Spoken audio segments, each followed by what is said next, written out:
All right, we are live. Good morning, real closers. Good morning. We're back. Power Hour every Monday. We get you with a lot of content to start the week. And today is what is the number one mistake agents make when prospecting? All right, let's go at it, Gustavo. How's it going, actually? Doing good, doing good. Glad to be back in Power Hour, and it's regularly scheduled time. We're on a roll here, right? We're on a roll. I should do the Power Hour where we should. Glad to be back. It's the first day of a new month. For me, we're a month away from Labor Day, right? Prox. For me, Labor Day is the home stretch of the year, right? Labor Day is like, that's the point where everyone's like, hey man, now it's serious. Everything we're doing is going to get us through the toughest time for real estate, the winter, right? Winter months, fall, winter months can be tough, but you're laying the groundwork to have a successful next year, to be really honest with you guys, right? That's the time. So we're a month away from that. We're a month away from what I consider the home stretch of the year. So really, really interesting time right now. And a lot of folks, I'm getting a lot of messages. I'm creating a lot of content, getting a lot of questions about prospecting, right? Because as the market shifts, people are really interested. I just spoke to the president of RedX the other day, and we've been doing a lot of content related to expireds and FSBOs and circle prospecting because there's a lot of interest for that right now. Because as the market shifts, there's going to be more and more opportunities related to prospecting, right? If you're prospecting based, I really believe that if you're prospecting based, you're better positioned to weather the shift or any kind of market change, right? You're better positioned because prospecting is still one of the most efficient ways to generate business, right? Generate nurtures and appointments and everything. Very, very efficient way to do it. Massive ROI. The teams that are prospecting based can thrive even when the situation changes because there's gonna be more expireds. There's gonna the for sale by owners. You might not see a ton more of for sale by owners, but they're gonna stay longer in the market. You're gonna have more opportunities with for sale by owners, and as buyers get more valuable, looking for buyers becomes more valuable, right? You want it, that effort and that time definitely is worth it, much more than it was 6 months ago, right? Expired FSBOs, buyers, nobody wanted to talk about them 6 months ago. Like, oh, those are the worst. I got more buyers than I can handle. And these expireds are nuts. And these FSBOs are getting even cockier by the minute, right? I cannot deal with it. Guess what, right? Now we're 7 months, into 7 full months into the year. Things have changed, right? Things have changed. And a lot of these markets, I'm talking to a client from Las Vegas. I was meeting with him on Friday, and we're looking at the stats, man. 10 times over, this is now over 10 times the amount of active listings to pending listings in Las Vegas. 10 times more active listings. Actually, we looked at it was almost 12 times, but 10 is a good round number. Over 10 times more active listings than pending listings in Las Vegas. Contrast that to Miami, where it's 1.5 active listings per pending listing. It's a tiny market, right? Miami, not Las Vegas. Las Vegas 10 times more, right? Charlotte, North Carolina, 0.8 active listings per pending listing. Still a white hot seller's market in Charlotte, in that area, right? So depending where you are, this is a little bit differently. But in all three of those markets, inventory is up. It's just that it's took off like a rocket ship in Las Vegas, right? Because Las Vegas just tends to be more of a boom and bust real estate market. It's been that way for a long time. So the point of this is, depending on where you are, the market's moving in that direction. You're going to find opportunities for prospecting. So people need to try out prospecting. They should add it as a leg to the business, right? 3 legs to a stool. You should have database, sphere of influence, prospecting-based part of your business, and internet part of your business. At least people talk about 6 sources of lead generation, 8, 9, 10. Those are categories. You should have at least a lead source in each one of those categories, preferably more than one. I agree. More than one is fine. But at least they should be in those 3 categories. You can't, if you just rely on one of those 3, you're vulnerable to the shift. You're more vulnerable to the shift, right? So speaking of the prospecting-based part of the business, right? It's important to understand that because a lot of folks get frustrated with prospecting.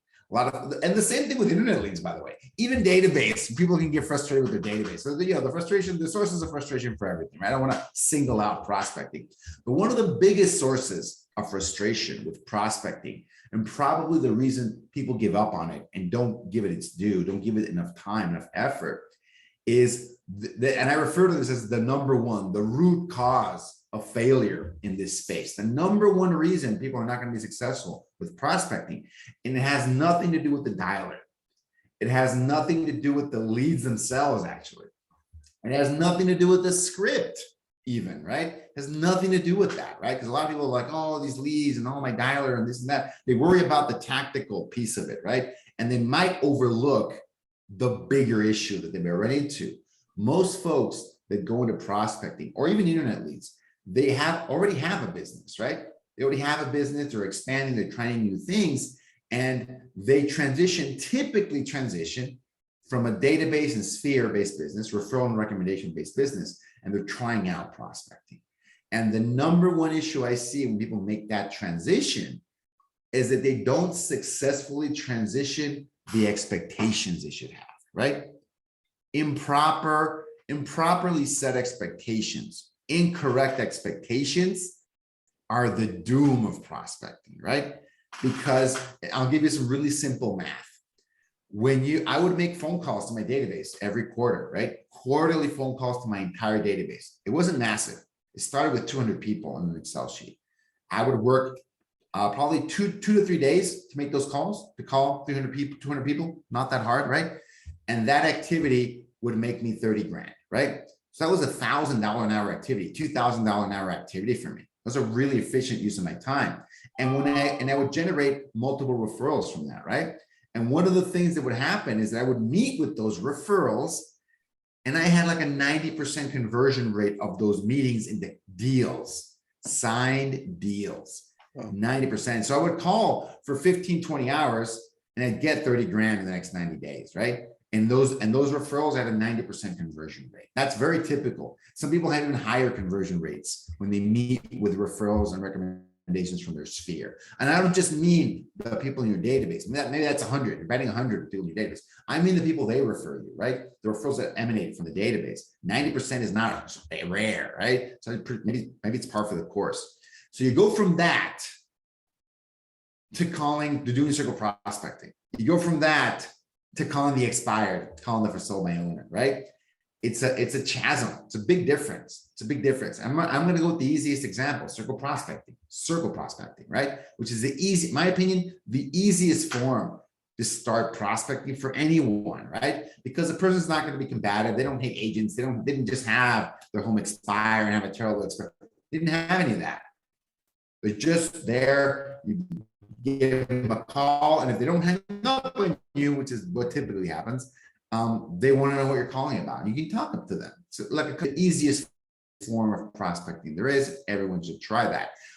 Akin to that is maybe the old expireds. That's also pretty easy because the shock of the expiration is probably worn off 6 months down the line, a year or two down the line. It doesn't even matter that much, right? So when you do that, you can spend 2 to 3 hours making calls to talk to maybe 10 to 20 people. And if you've got some skill, you might get one qualified lead.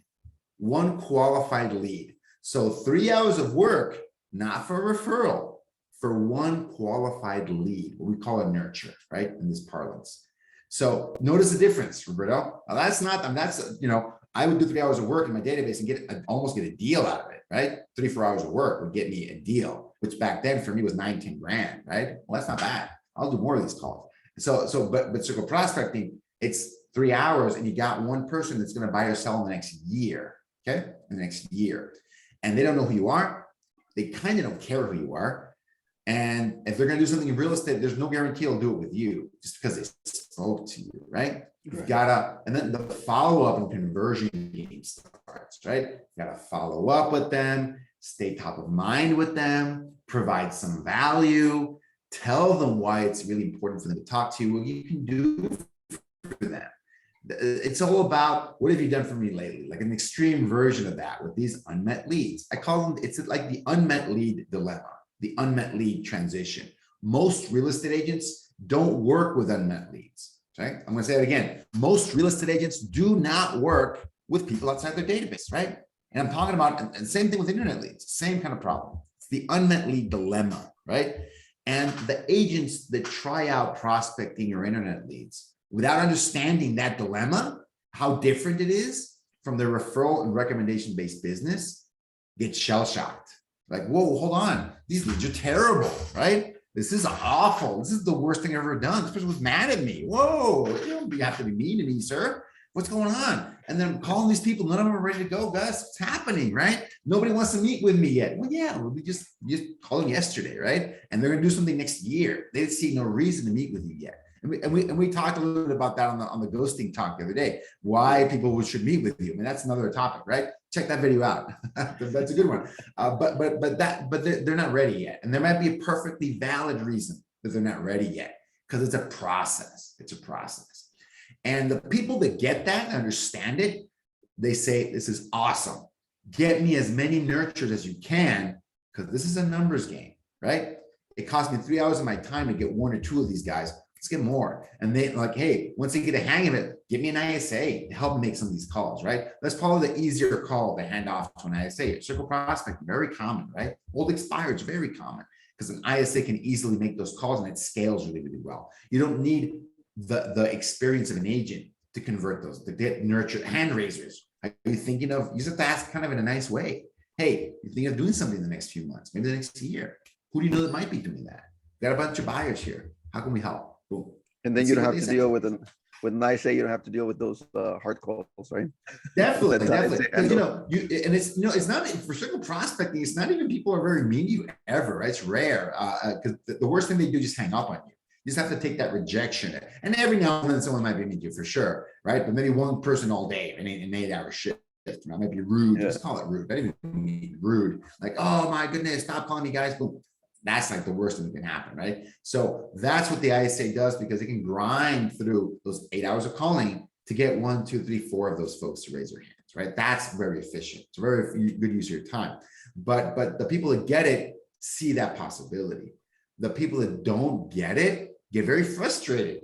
Like, this is the worst thing ever. This doesn't work. Oh my goodness, people are mean. They don't want to meet with me. They're not convinced. They're not on it. What's going on? That's the typical reaction you're going to get, right? To folks having this issue. So really need to understand that. And I'm reminded of one of our clients in Seattle that did a circle prospecting campaign with a full-time, he did it and the full-time ISA did it for like a year, I think almost 2 years. It was more than a year for sure. It was more than a year.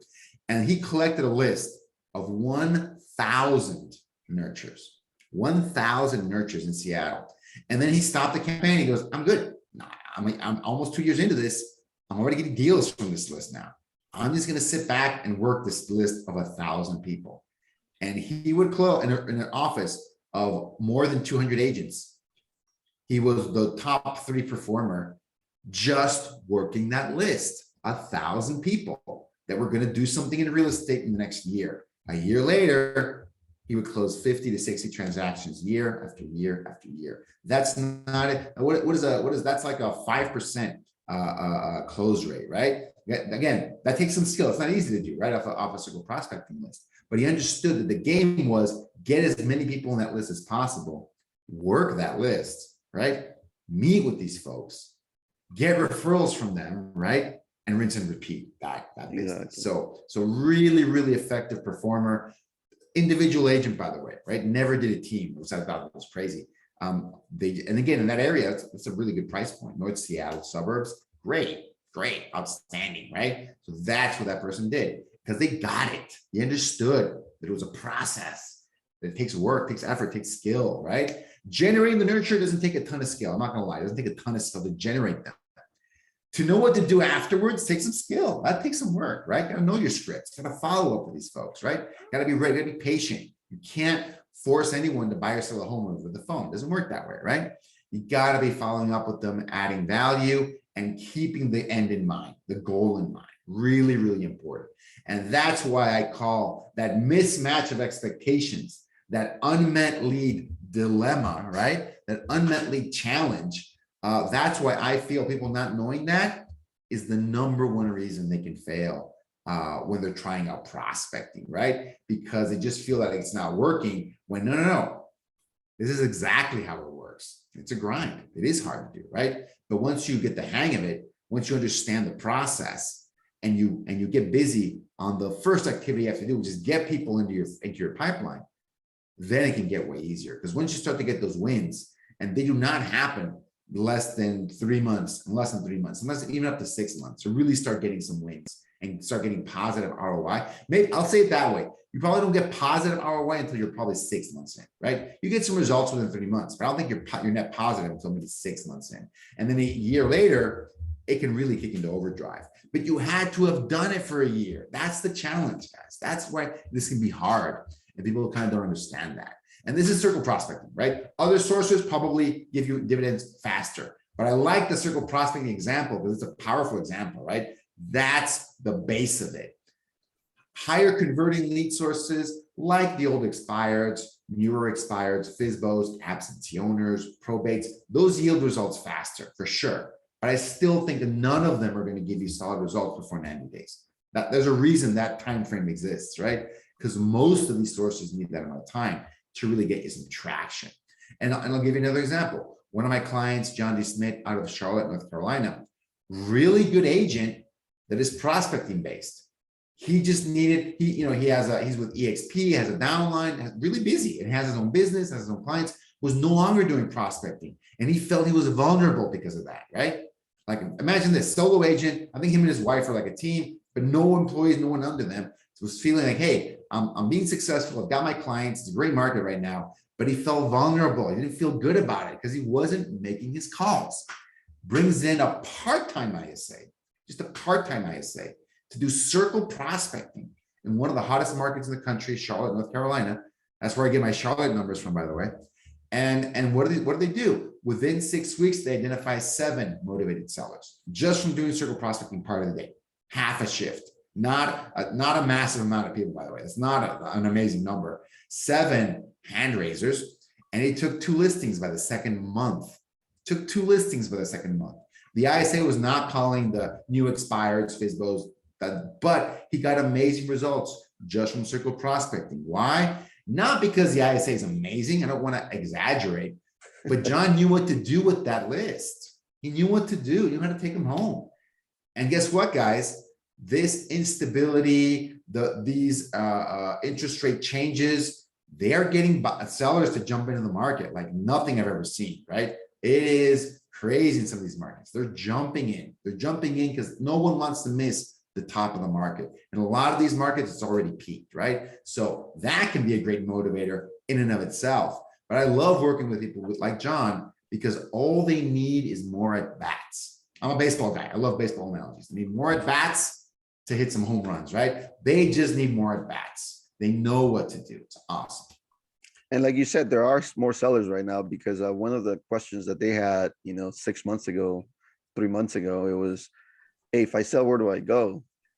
Absolutely. So John, I was having this conversation with John as well. I said, hey, now you actually have homes to show them, right? They can actually take some time. They can put in a contingent offer. That was unheard of in some of these markets. Impossible. FHA offers, VA offers, contingent offers, seller concessions. These things are back. Not in every market, because I know I always get some comments from the South Florida guys. Oh my God, yeah, South Florida is, whatever, right? So outside of South Florida, probably everyone else is more amenable to that, especially in the West. Washington State, Oregon, California, Nevada, Utah, Arizona, taking it on the nose. We are way ahead on the shift in those states than the rest of the country. But my feeling is that the rest of the country is going to move in that direction at their own pace. Every market's a little bit different. Look at your local numbers.